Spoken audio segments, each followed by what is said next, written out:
Okay, before we start, who can recall our last topic?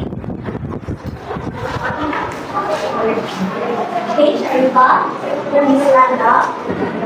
So our last topic was all about the universal declaration of human rights, which is the rights to education in Article 26. So in less restrictive environment, age it is encouraged for students with disability to learn with students with no disabilities.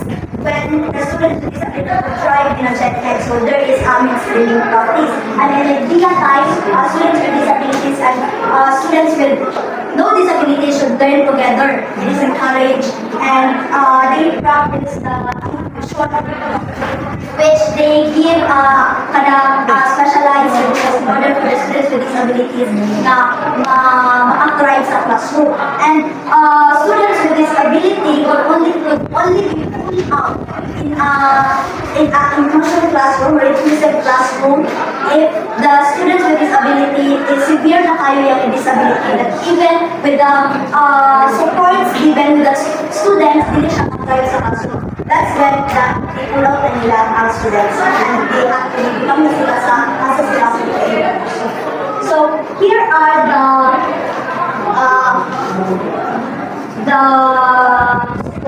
given during the AH time and the idea time sa Braille books. So the Braille books is kanang mga that's so this was invented in the year of 1824 by Louis Braille. And then na-publish siya in the year 1829. So si Louis Braille, siya ang tawag o Braille siya or Braille or Braille technology because of his name na Louis Braille. And the invent ni Louis Braille na yung edad is 15 years old. And kuan siya blind siya and siya ga-invent na. And then na-publish siya in 1829 and then the first book na na-print na naay kanang with the Braille dots na kuan. The first book was existed in the year 1837. Na-exist ang book na inana. And then ang first book na-invent na the use of the Braille dots is kuan kanang history of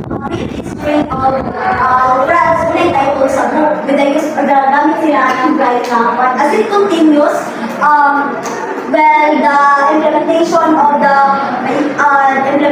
of education for all agriculture act in 1975 di nila lang gigamit this kind of books. Nagprinta sila ng mga lot of books for educational purposes in order for students with disability in seeing na maka-read sila with the use of that Braille dots or kanang Braille books. Muna sila gigamit. And then in the as the time evolves, i-apply rin ako nila ng Braille.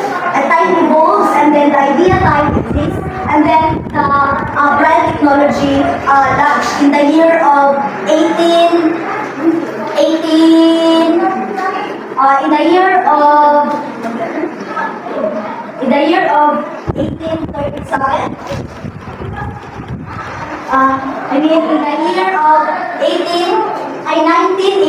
So na-launch ang Braille technology in the year of 1987. So,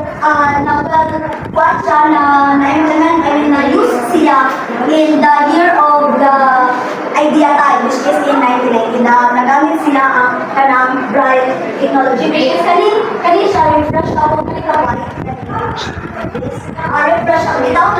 refreshable na dots because siya, i-connect na siya sa computer and then the student or the person with disability in seeing, makaread sila using that manaaral na siya. Kung sa'yo text, ma-flash sa screen, mo-flash po siya dira sa kanang dots. And then makabasa sila kung sa'yo text, kung naa sa screen. And then that's why kaning mga audio, kaning mga circuits, it enables to control the kanang computer code na makuha nila if ganahan sila nga gipasulti ra sa computer kung unsay naa dira screen like, for example, the screen is like that. So mayroon ang computer na it is a PPT that's all about AHP and anak-anak rin na imagine nila ang voice, kapusong, or makinan. So that's how the involvement of the bright, which is mas advanced siya in the idea time because it enables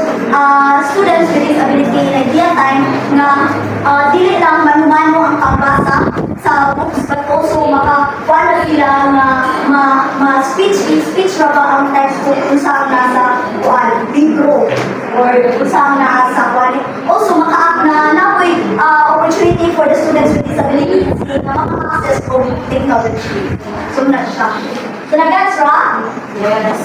Okay, so let's move forward to the parental participation. So the parental participation during the AHP time is they establish the basic rights for parents to involve in their child's education. So this basic right is like informing the parents na there is a meaning for their child's education. There is a changes in their child's education, but then limited involvement to choose or to make a decision kung gusto mo yung ganaan nila maghatag na education sa ilahang anak. But then, in the idea time, it makes it more stronger. It ensures active parent participation in all educational decisions and give parents legal right to challenge the decision. Meaning, in the idea time, mas active ang parental participation. Mas active ang involvement sa parents in making a decision of their child's education. So, if they disagree with that kind of education given to their child or the school give the child's education like that and then ang parents disagree sila na siya yung legal rights to challenge the decision. Like, makakuan sila, sila mediate or mukha sila, pwede sila makakuha on meeting para dinesolve ang conflicts or para dinesolve ang disagreement between the school and the parents. So, during the idea times, it make it more stronger na mas ma-involve ang parents sa decision-making of their student, their child's education. So, next ba? Okay, so let's move forward to the procedural safeguards. So, in the procedural safeguards, it is introduce basic protections we have with the students and families. So these basic protections are if the students or the parents, if the parents like dili appropriate ang given na education na ihatag sa ilang anak, if na sila right na dili, but then the process of making a decision na dapat dili na because dili appropriate na sa akong child, the process of that is very limited na siya. So only if parents mo disagree with that kind of education given to their child is wala sila anak ang voice na or mas kuhaan nila grow nilang voice or mas kuhaan nilang decision kay during this time wala man tayo sila yung strong protections. 3 minutes strong protections. And then the idea expanded it. So nana sila data safeguard such as prior written notice. The prior written notice is a formal notice for the parents. It is given for the parents to inform the parents na there is a changes for their child's education. So before we change the school change the education for the education of the student, inasang inform parent kung disagree ba sila or hindi. And then access to records, meaning the parents have the right to access the records of the students, the educational records, the performance of the child, the individualized education for the child's given education is na sila right na maka-access anak. And then the impartial due process. So this impartial due process, these are the hearings, mga hearings na siya. So what if the school and the parents have conflict na ang parents dili siya mo-agree sa desisyon or the child ay dili siya mo-agree sa desisyon or the given education for the child is maka-kwan sila, maka-challenge sila decision and maka-view siya impartial due process. So this impartial due process, muna siya yung mga process or mga legal procedures na the independent third person or the neutral person will going to review the case or the issues or disagreement with the parents and the school. So ilang i-review and then sila yung decision kung saan mo i-sakto for their child's education or the students with disabilities. Una siya, hindi na tayo masakpan nila ang protections sa parents o sa students. So, any questions? Understandable na ba?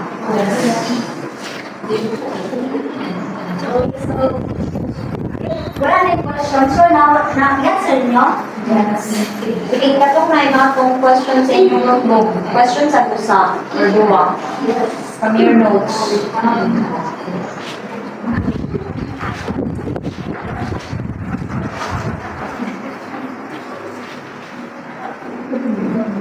Good questions now. From your notes.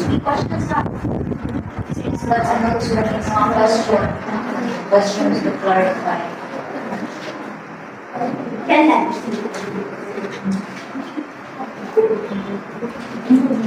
Okay, so here's my question. What are the main challenges in implementing inclusive education in resource-intensive strategies? What are the key challenges in implementing inclusive education in resource-intensive strategies? So the challenges of implementing inclusive education of resources. So the challenges of that time is my experience ko lang in the AHE time. Since in AHE time is lahat sila mga resources. Lahat sila ka ng implementation of inclusive education. Because they encourage for 1 month, encourage the students with disability na ma-put in the general education if only the child with disability maka-thrive sila sa classroom. So the challenges of that is that limited access to limited access to assistive technology. So during that time of AHE, since wala pa may mga advancement of the technologies, mga event na appropriate para sa student with disability. So the students with disability in that time mag-struggle sila o thrive in a classroom. Mag-struggle sila to thrive in a classroom because of lack of resources and lack of mga resources given to them. Okay, answer ba, Ken? Any questions?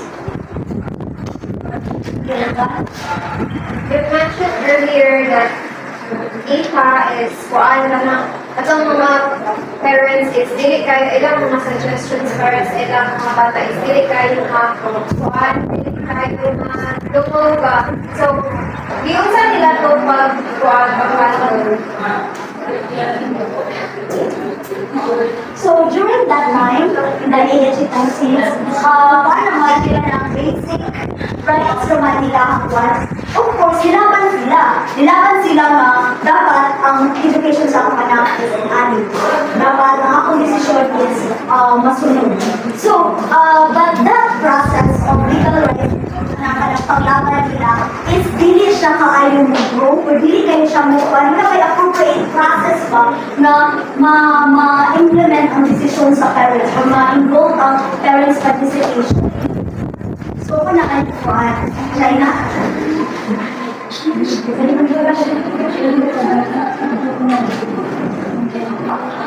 Okay, thank you, Trixie. You've been out down.